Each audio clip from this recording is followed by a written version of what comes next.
Chers amis, nous allons aujourd'hui ensemble étudier la Sidra de Chaye Sarah. Chaye Sarah se situe donc après Vaïra. Elle nous raconte comment Sarah est morte après avoir entendu la nouvelle d'une possibilité du sacrifice de son fils Isaac sur le mont Moria. Elle ne l'a pas supporté, elle s'en est allée à la fin de la Sidra de Vaïra. Et la voilà donc ici, étendue morte à Hebron, et Abraham vient à son chevet, l'ispod le Sarah velivkota, pour faire son éraison funèbre et la pleurer. Vayu chaye Sarah, les jours de la vie de Sarah, mea shana ve'esrim shana ve'sheva shanim. Les jours de la vie de Sarah furent de 100 ans, 20 ans et 7 ans.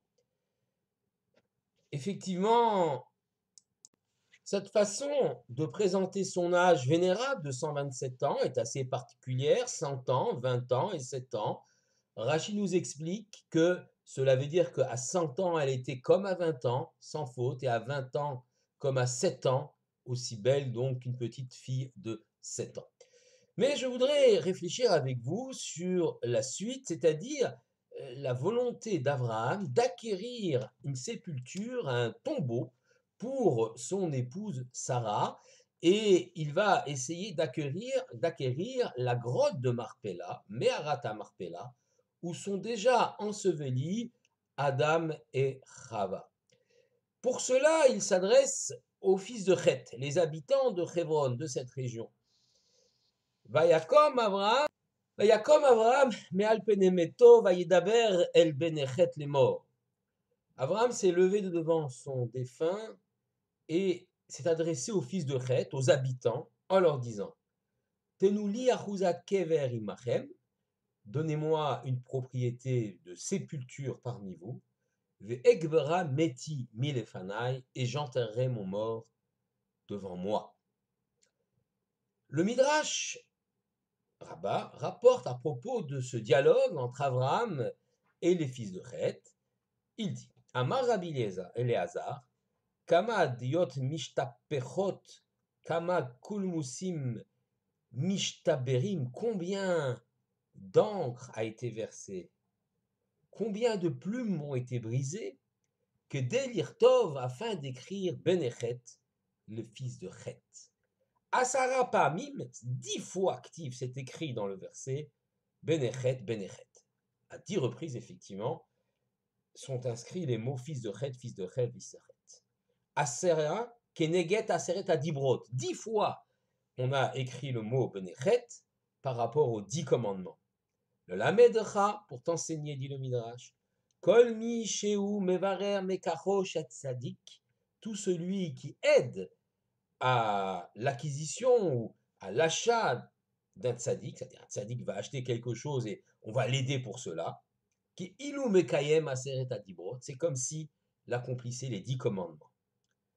Le Midrash donc met l'accent sur la grandeur des fils de Chet, ces habitants de Hebron, qui vont aider Abraham de façon considérable, notamment en intervenant auprès de Ephron, le propriétaire de la caverne de Marpella, cette caverne qu'Abraham veut acquérir, parce que sont enterrés déjà Adam et Chava, et que c'est le lieu où seront enterrés les couples de patriarches, eh bien les fils de Chet vont intervenir et vont faciliter cette acquisition pour Abraham. Et pour cela, ils auront le mérite d'être inscrits 10 fois dans notre Sidra, Benechet. Non seulement cela, mais dit le Midrash, cela, cette chiffre 10, équivaut à Aseret Adibrot, aux 10 commandements. Comme s'ils avaient accompli quelque chose d'extraordinaire. Il faut de comprendre en quoi, effectivement, le fait d'aider un tzaddik, un juste comme Abraham, à acquérir un objet, ici un terrain, est louable et fort. Première réponse possible, effectivement, lorsqu'un tzaddik veut acquérir un bien, quelque part cela procède de l'équilibre et de l'ordre du monde. Et si quelqu'un aide ce juste à acquérir ce bien, un juste n'acquiert jamais un bien simplement pour s'enrichir, il y a une raison à cela très forte, Eh bien, si les fils de Chet l'aident à acquérir ce bien, quelque part, ils contribuent aussi à l'organisation positive du monde, tel que le veut l'Éternel lui-même. C'est pourquoi les fils de Chet sont dignes de louange. Mais maintenant, il nous faut nous intéresser à l'importance même de cette caverne de Marpella. Nous l'avons dit, Abraham veut l'acquérir à tout prix, il veut la payer. Ephron lui propose de lui offrir gratuitement. Abraham ne veut pas, il veut la payer, car il sait, Abraham, que dans les temps futurs, eh bien, cette propriété sur la ville de Hebron, sur la caverne de Marpella, sera très largement contestée. On le voit aujourd'hui dans les problèmes politiques que connaît cette ville de Hebron et le tombeau des patriarches. Abraham veut payer, que cela soit inscrit pour les générations, que ceci a été acquis pour le peuple d'Israël, pour y enterrer et ensevelir les patriarches. Abraham suivra Sarah dans ce lieu, puis ça sera Yitzhak et Rivka, enfin Yaakov et Léa, ce qu'on appelle les zougot, les couples, et c'est pourquoi on appelle cette grotte Meharat Amarpella, la grotte double, car ils sont enterrés des couples par paire. Une autre signification du terme Marpella nous indique que cette grotte est double, parce qu'il y a en fait deux grottes reliées par un canal, par un tunnel. C'est ainsi que Rachi l'explique, lui qui n'a jamais mis les pieds en Eretz Israël, jamais vu la grotte de Marpella. Et nous savons qu'en 1967, lorsque l'armée israélienne a reconquis Hebron, a pris Hebron, ils ont envoyé une jeune fille explorer avec des cordes ce lieu, et effectivement, elle a découvert deux grottes reliées par un canal, par un espèce de tube, et c'est exactement ce que Rachi avait décrit. On peut dire Beruach HaKodesh, par inspiration sainte. Mais revenons sur ce lieu emblématique que constitue Hebron, que constitue le tombeau des patriarches. On voit qu'Abraham veut l'acquérir à tout prix. On voit également, et c'est intéressant, que les louanges qu'Abraham va adresser pour Sarah, ce qu'on appelle le Hesped, l'oraison funèbre, bien ces louanges seront célèbres et connues sous le nom d'Eshet Chayil. Ce passage qui va être écrit beaucoup plus tard par le roi Salomon dans le livre de Michelet, ce Eshet Chayil, effectivement, fait la louange de la femme, de l'épouse vertueuse, tel qu'on le dit d'ailleurs tous les vendredis soirs. Il est écrit Zamama Sade Vatikacheu. Sarah a revendiqué, a convoité plus exactement ce champ et elle l'a acquis. De quel champ s'agit-il? Le Rav Mordechai Miller, dans Shiur Yom HaShabbat, explique qu'il s'agit précisément du champ dans lequel va se trouver la grotte de Marpella. Sarah l'a convoité. Et le simple fait de la convoiter, de la vouloir de façon extrêmement forte, eh bien, le verset lui rend hommage et c'est comme si c'était Sarah qui l'avait acquis. Alors que, évidemment, dans les faits, c'est Abraham qui va l'acheter, mais Sarah a déjà mis son empreinte, sa marque sur ce lieu extrêmement fort. On va essayer de comprendre pourquoi elle a voulu ce lieu-là. Bien sûr, Adam et Chava y sont enterrés, mais qu'est-ce qu'il a de si fort, ce lieu? Cette Meharat Marpella située à Hebron. Alors, petit mot sur Hebron. Le mot en hébreu Hebron vient du mot chibour en hébreu, ce qui veut dire lié.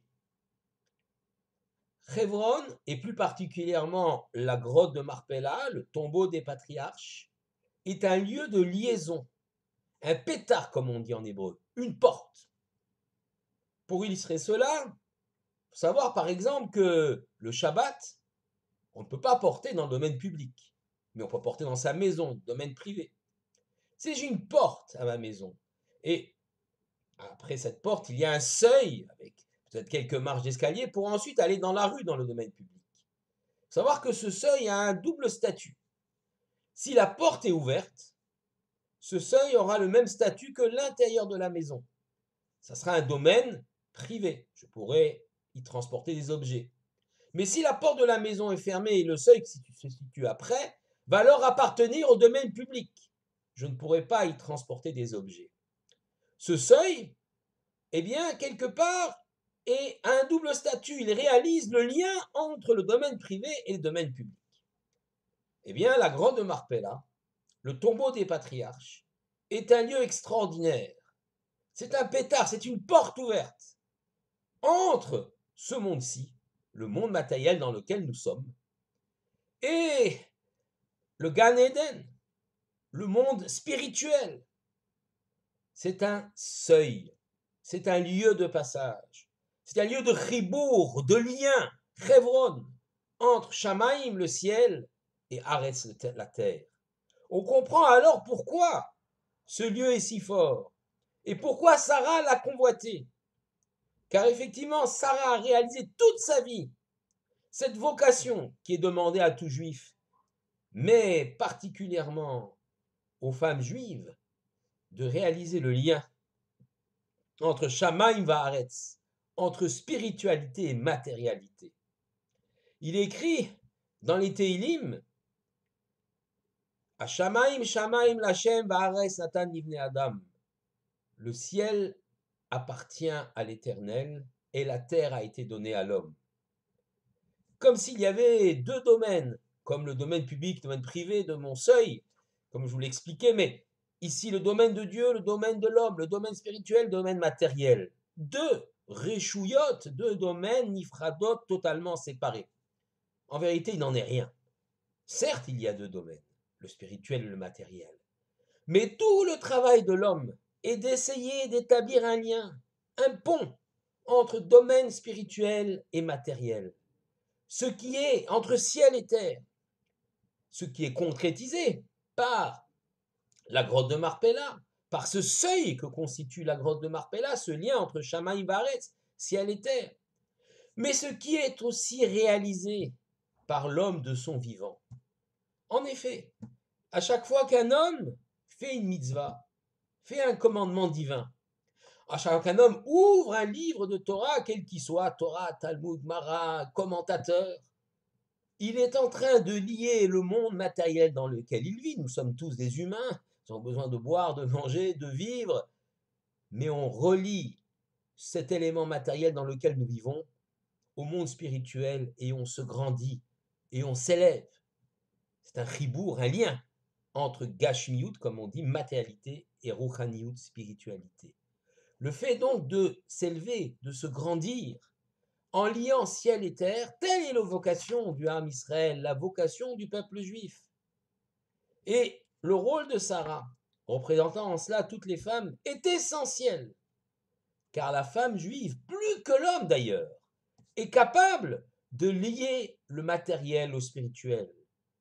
Elle fait de notre maison un véritable sanctuaire, un mikdash, un mishkan, un sanctuaire en miniature. Cette sensibilité qu'elle a lui permet peut-être, plus que quiconque, de lier ciel et terre. C'était là la vocation de Sarah. Et on comprend, comme le vante le Eshet Raïl qu'Abraham a prononcé, qu'elle a voulu convoiter Chevron, elle a voulu convoiter ce lieu de passage entre le monde de la matérialité, le monde de la spiritualité, et elle l'a acquis déjà de son vivant, même si dans les faits, c'est Abraham qui l'a payé en monnaie sonnante et trébuchante. Voilà le sens extrêmement fort du Eshet Raïl qu'Abraham a prononcé, et de Chevron, de cette ville si importante et si chère au cœur du peuple juif. Évidemment, revenons sur les Bnei Chet, les fils de Chet.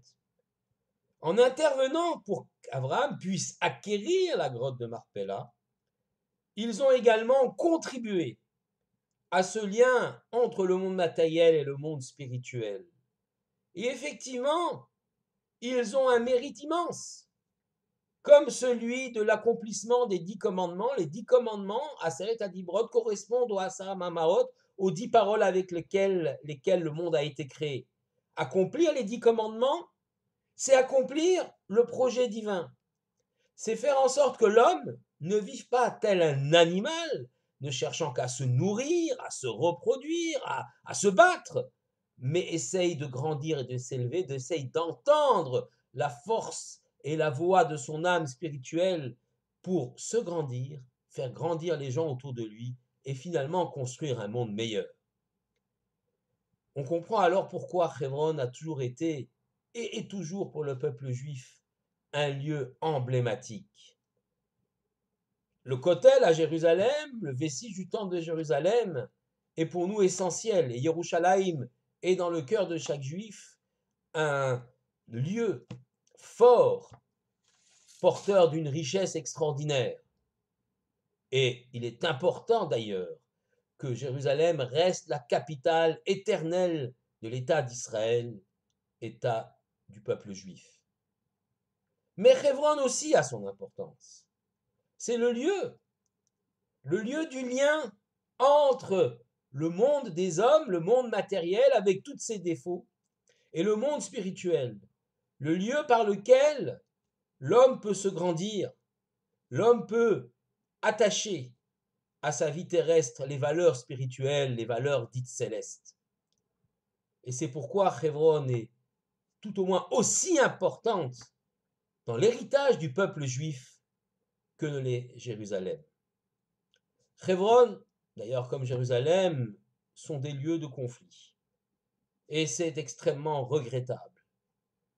Ce devrait être des lieux de paix. Et c'est à cela que nous aspirons. Souhaitons qu'Akadosh Baruch Hu envoie la lumière aux hommes pour qu'ils puissent se réconcilier. Et que Hebron, comme les Jérusalem, soit le lieu du lien entre l'homme et son créateur, entre monde matériel et monde spirituel, entre Shamaïm le ciel, Aretz la terre, le lieu où l'homme va se grandir par le mérite des patriarches qui y sont ensevelis, Abraham, Sarah, Yitzhak, Rivka, Yaakov et Léa, que nous puissions tous grandir, atteindre de grands niveaux spirituels, une bracha, une bénédiction pour chacun d'entre nous, et nous puissions enfin revoir Jérusalem, la terre d'Israël, dans la paix et la fraternité. Shabbat Shalom à tous.